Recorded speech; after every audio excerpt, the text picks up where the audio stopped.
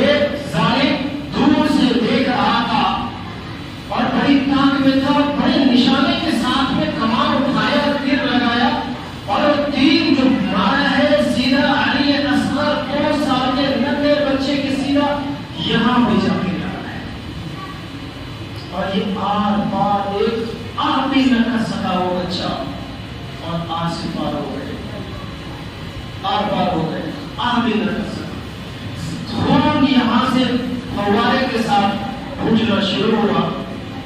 حضرت امام حسین رضی اللہ تعالیٰ عنہ نے گود میں رکھا، ان کے خون کو اپنے ہاتھ میں لیا اور یوں آسمان کی طرف بلند کیا اور کہا اے اللہ،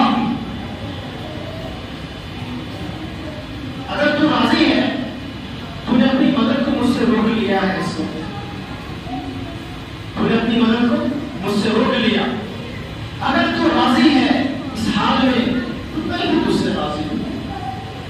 خواب ننھے اصغر کا کیا بات ہوگی، کیا جگر ہوگا ان کے پاس، ان عورتوں کی جو ان کی مائیں بہنیں تھی، ہماری مائیں اور بہنیں تھی، کیا ان کے پاس جگر ہوگا کہ بھائی کو شہید ہوتا ہوا دیکھ رہے ہیں، بچوں کو اپنی آنکھوں کے سامنے شہید ہوتا ہوا دیکھ رہے ہیں، تو کیا ان کا جگر ہوگا، کیا قہر گرا ہوگا ان کے دل پر، کیسا تڑپا ہوگا ان کا کلیجہ، ان کا دل، ان کی جانیں کیسی تڑپی ہوں گی۔ تو کہنے لگے یا اللہ، تو نے میری مدد کو روک لیا ہے اس وقت، تو اس حال میں مجھ سے راضی ہے تو میں بھی تجھ سے راضی ہوں۔ اس کے بعد اچھا اس درمیان نماز کا وقت آیا، یہ ابھی جنگ چل رہی تھی نا، تو ایک واقعہ بھی سے چھوٹ گیا کہ نماز کا وقت آیا، بیچ میں حضرت امام حسین کو ہلکی سی نیند آئی اور ہلکا سا سوئے، آنکھ کھلی تو مسکرانے لگے، تو بہن نے پوچھا یہ کوئی مسکرانے کا وقت ہے؟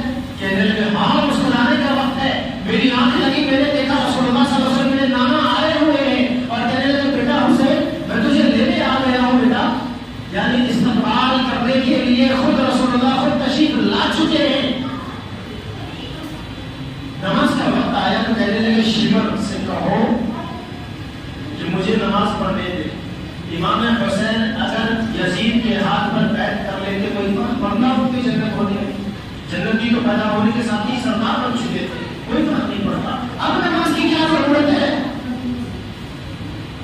اب نماز کی کیا ضرورت ہے، خود رسول اللہ تشریف لا چکے ہیں آپ کو لے جانے کے لیے، آخری وقت آ چکا ہے، جنگ چل رہی ہے، کیا نماز کی ضرورت ہے؟ نہ بھی پڑھتے اللہ کی قسم ان کی پکڑ نہیں ہوتی، کیونکہ نبی نے پہلے ہی اعلان کر دیا تھا کہ میرا حسن حسین جنت کے نوجوانوں کا سردار ہے، اب نماز کی کیا ضرورت ہے؟ مگر کہا شمر سے کہ ان سے کہو کہ مجھے نماز پڑھنے دے۔ ملعون شمر نے کہا کہ تجھے نماز کی کیا ضرورت، تیری نماز ہوتی ہے کیا، تیری نماز نہیں ہوتی، او ملعون مردود۔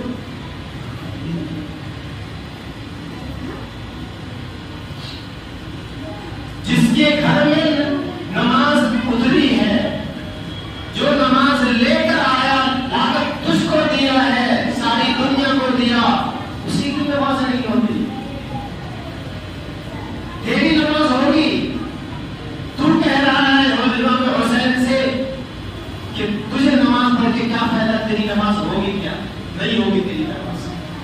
کہنے لگا میں جنگ کو نہیں ہوتا، جنگ چلتی رہے گی، وہ کافر کہنے لگا جنگ وہ چلتی رہے گی، میں جنگ کو نہیں روکوں گا۔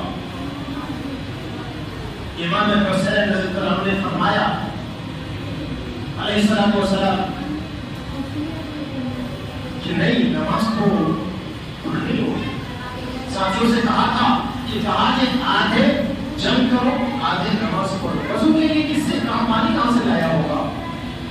شاید اپنے ساتھیوں کے خون سے ہی شاید وضو کیا ہوگا، یا کربلا کی مٹی سے تیمم کیا ہوگا، پانی تو ظالموں نے پہلے ہی بند کر رکھا۔ آدھے کو کہا تم جنگ کرو اور آدھے سے کہا کہ تم نماز پڑھو۔ آدھے نماز پڑھنے کا اب تم جنگ کرو، اور جو آدھے لڑ رہے تھے اب تم نماز پڑھو۔ اس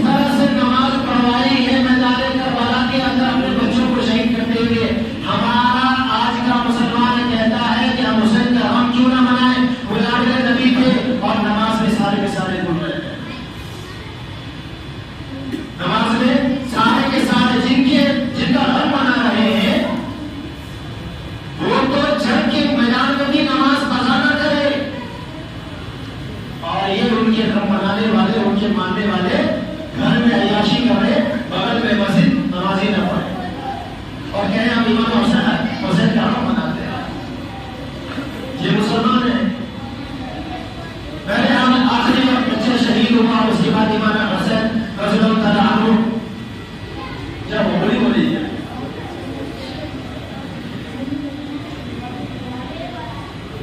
زخم سے نکال ہو چکے تھے، زمین پر تھے، تو شیبت نے کہا جاؤ اس کی گردن کاٹ کر کے لاؤ، اس کی گردن کاٹ کے لاؤ۔ کوئی گھر کے مارے آگے نہیں آ رہا تھا، چاہتے تو امام حسین کو بہت پہلے ہی شہید کر دیا ہوتا سارے، کوئی آگے نہیں آ رہا تھا، ڈر کے مارے حیبت ہو رہی تھی کہ گردن میں نہیں کاٹتا، گردن میں نہیں کاٹتا، سب کو شہید کر دیا ہے، یہ کرنے کا باقی ہے، کہہ رہا گردن میں نہیں کاٹتا، پیچھے رکھتا۔ تو اتنے زیادہ ایک نے گالی نکالی، ماں بہن کی گالی دیا، کاٹ چلا گردن، کہا زخمی آدمی کی گردن نہیں کاٹ سکتا۔ ایک شخص آگے بڑھا اور اس نے گردن پہ وار کی، الگ کیا سر کو تن سے اور آگے چلا گیا۔ پھر اگلا حکم دیا کہ سر کو اٹھا کے لا، سر کو اٹھا کے لا، سر مبارک کو اٹھایا گیا، اٹھا کر کے لے کے نیزے پہ رکھا گیا، نیزہ پہ سر مبارک امام حسین رضی اللہ عنہ کی سر مبارک کو نیزہ پر رکھا گیا، یوں بلند کیا گیا اور کہنے لگا کہ میں نے ابن زیاد نے کہا میں نے شمر نے کہا میں نے فتح پالی ہے، میں نے فتح پالی ہے۔ ابن زیاد نے کہا اب حکومت ہماری بنے گی، اب حکومت ہماری بنے گی، اور بلند کر کے وہ وہاں سے سیدھا کوفہ کی طرف روانہ ہوا اور اس کو سر مبارک کو اور جو قیدی تھے عورتوں کو باندھی بنایا گیا، قید کیا گیا، اہل بیت کی ماں بہنوں کو، اور ملک شام بھیجا گیا، ابن زیاد نے بھیجا۔ اب باقی جو ناشے تھی ان کو کیا کیا، اسی طرح کفن بھی نہ دیا ظالم نے، قبر بھی نہ کھودا، نہ کفن دیا، یوں ہی اچھا قبر میں بھی نہیں ڈالا، اپنے لوگوں کو قبر کھود کھود کے باہر دفن کیا، اور اہل بیت اور ان کے جانشینوں کو کیا کیا، یوں ہی پانی بہا دیا اور پانی بہا کر کے لاش کو دھول کے حوالے کر دیا۔ کفن قبر میں بھی نہ ڈالا، نہ کفن پہنایا، ادھر سے مبارک کو لے کر کے ملک شام پہنچا ہے۔ ادھر جب کوفہ میں ابن زیاد کے پاس میں امام حسین کی سر مبارک کو رکھا گیا تو اس ظالم نے برچھا سے امام حسین کے لبوں کو کھدیڑتا تھا، کہتا تھا دیکھو کیسا چہرہ ہے، ملعون الٹی سیدھی بات کرتا تھا اور کہتا تھا کیسا چہرہ ہے کہ مرنے کے بعد بھی دیکھو تو حسن نہیں جا رہا اس کے چہرے سے۔ وہ ظالم اب تو کچھ تو رحم کرتا۔ اس کے بعد ایک صحابی رسول کھڑے ہوتے کہنے لگے کہ ان لبوں کو تو اس طرح کی بے ادبی نہ کر، اس لب کو میں نے رسول اللہ صلی اللہ علیہ وسلم کے لب مبارک سے کئی دفعہ لگتے ہوئے میں نے دیکھا ہے، تو اس پر بچیاں مانگتا ہے۔ اس کے بعد پھر سر مبارک کو ملک شام بھیجا گیا یزید کے پاس۔ اس ظالم نے بھی وہی کام کیا کہ سامنے لبے حسین کو برچھا سے کھدیڑا، لبے حسین کو برچھا سے کھدیڑا، بے ادبیاں کی، گستاخیاں کی۔ اب یہاں پہ ہمیں سبق کیا ملتا ہے؟ یہ واقعہ کربلا جو مختصر انداز میں نے آپ کے سامنے رکھا ہے، 5 یا 10 منٹ تھوڑا سا میں آپ کا وقت دوں گا، کیونکہ اس کے بعد مجھے دوبارہ اس ٹاپک پر بات کرنے کا موقع نہیں ملے گا۔ اب ہمیں سبق اس سے کیا ملتا ہے؟ اب سوال کا جواب جو میں نے شروع میں کہا تھا کہ جو لوگ یہ کہتے ہیں امام حسین کی قدر ہم کیوں نہ منائیں، میں ان سے یہ پوچھتا ہوں کہ قرآن یہ کہتا ہے کہ وَلَا تَقُولُوا لِمَن يُقْتَلُ فِي سَبِيلِ اللَّهِ أَمْوَاتٌ بَلْ أَحْيَاءٌ وَلَكِنْ لَا تَشْعُرُونَ، اور ایک جگہ یہ فرماتے ہیں کہ بَلْ أَحْيَاءٌ عِندَ رَبِّهِمْ يُرْزَقُونَ۔ القرآن یہ کہتا ہے کہ جو اللہ کے راستے میں شہید ہوئے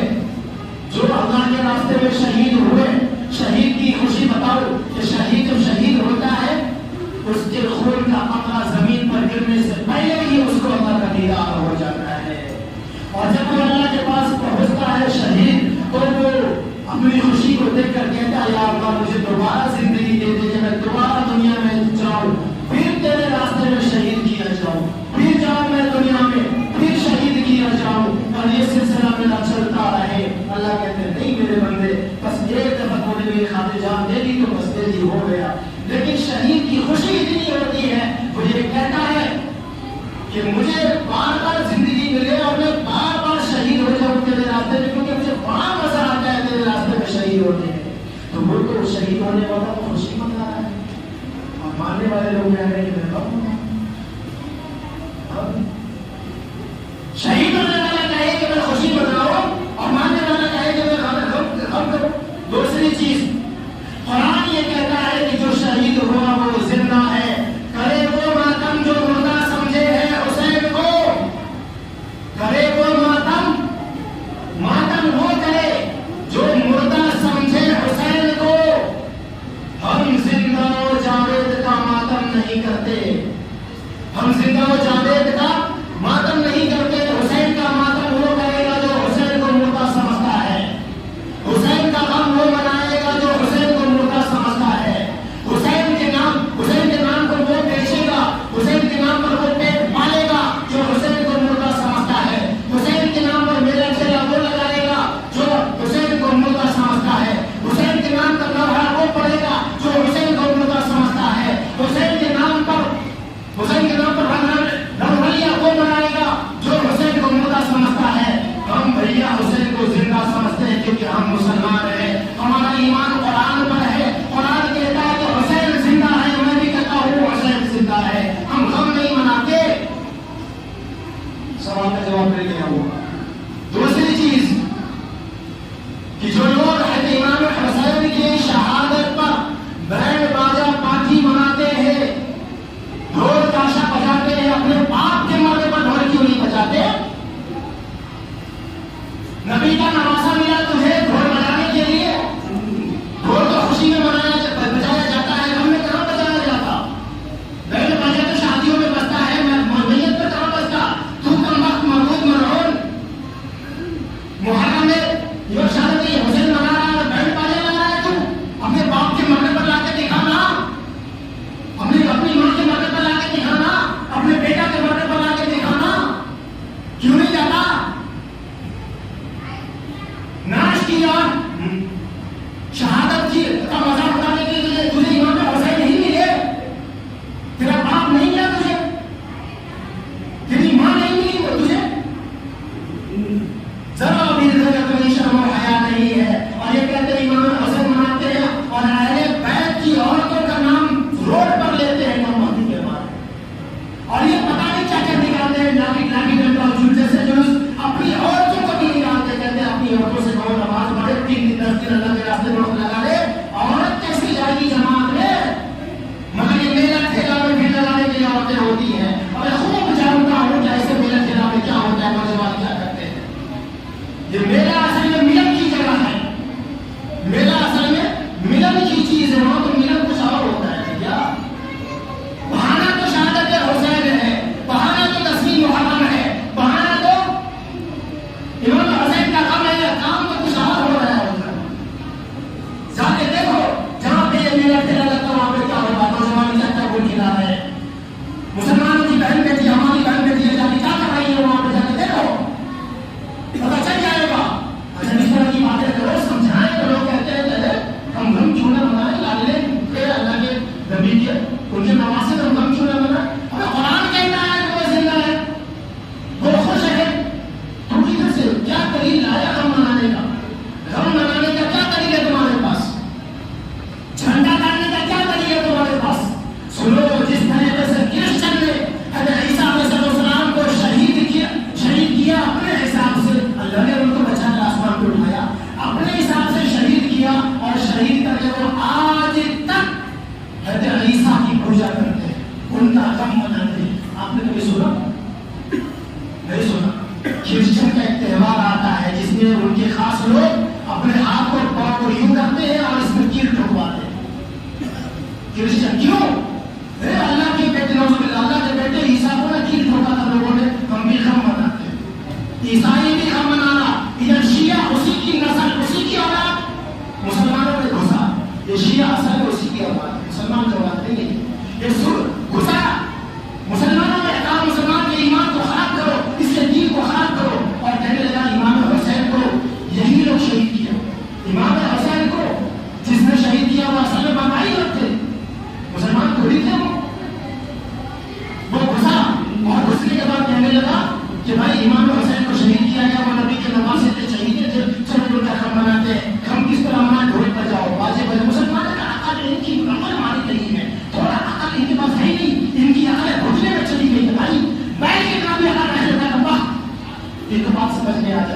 کہ میت پر کہیں ڈھول تاشا بجا رہے ہیں، میت پر کہیں سینہ بجا دیا.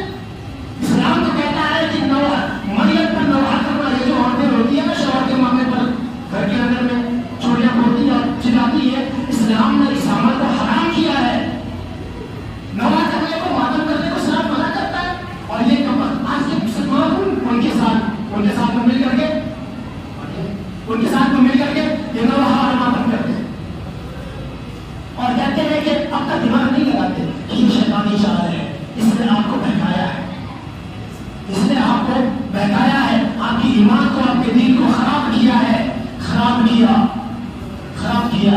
یہ ڈھول تاشا بجانا چھنانوں کا پاسیوں کا کاغذ ہے. مسلموں کے مسلمان کہاں سے بجانے لگے؟ اور جھنڈا، جہاں تک جھنڈے کی بات ہے تو اگر مسلمان کا جھنڈا ہوتا، یہ جو جھنڈا لگا ہوا ہے نا قوم کے اندر میں، جنہوں نے لگایا ہے، میں ان سے پوچھتا ہوں کہ تو بتا کہ رسول اللہ صلی اللہ علیہ وسلم جب اسلام لائے تو صحابہ کو جھنڈا دیا اور ہر جنگ میں اسلام کی طرح اسلام کا جھنڈا تھا. تو مجھے بتا کہ اسلام کا جھنڈے کا کلر کیا ہے؟ تو مجھے بتا اسلام کے جھنڈے کا کلر کیا ہے؟ مجھے بتا اسلام کا جھنڈا کیسا ہونا چاہیے؟ تو مجھے بتا. یہ اسلام کا جھنڈا نہیں ہے جو لگا ہوا ہے جھنڈا، یہ اسلامی جھنڈا نہیں ہے. کیوں نہیں ہے؟ کیونکہ اسلام کے جھنڈا کا کلر بلیک اور وائٹ ہوتا ہے، اجلا اور کالا. بلیک کپڑا سفید دھاری، بلیک کپڑا سفید دھاری، یہ اسلامی جھنڈا کا کلر ہے. اللہ کی قسم اگر یہ اسلامی جھنڈا ہوتا تو ہم خود منا رہے ہو. یہ اسلامی جھنڈا نہیں جو لگا ہوا ہے.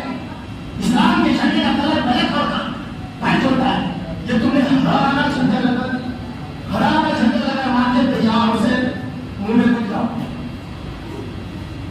پیٹھ پہ یا حسین، منہ میں ڈالو. ناپاک منہ ہے، پیشاب منہ میں جائے تو ناپاک ہوگا یا نہیں ہوگا؟ پیشاب منہ میں کر دیا جائے گا، ڈال دیا جائے منہ ناپاک ہوگا یا نہیں ہوگا؟ شراب بھی منہ میں ڈال دیا جائے تو منہ ناپاک ہو جائے گا. مسئلہ تو یہی ہے. اور صرف منہ ناپاک نہیں ہوتا، شراب منہ میں جانے سے منہ بھی ناپاک ہوتا ہے، پیٹ بھی ناپاک ہوتا ہے اور 40 دن تک ناپاک رہتا ہے. شراب کا ایک گھونٹ اگر چلا گیا پیٹ کے اندر میں تو منہ بھی ناپاک، پیٹ بھی ناپاک اور 40 دن تک ناپاک رہتا ہے. تو یہاں تیری نماز تو کوئی نہیں ہوتی ہے. جس منہ سے تو قرآن نہیں پڑھ سکتا، جس منہ سے تو درود نہیں پڑھ سکتا، جس منہ سے تو نبی کا نام اور اللہ کا نام نہیں لے سکتا، لے گا تو قبول نہیں ہوگا.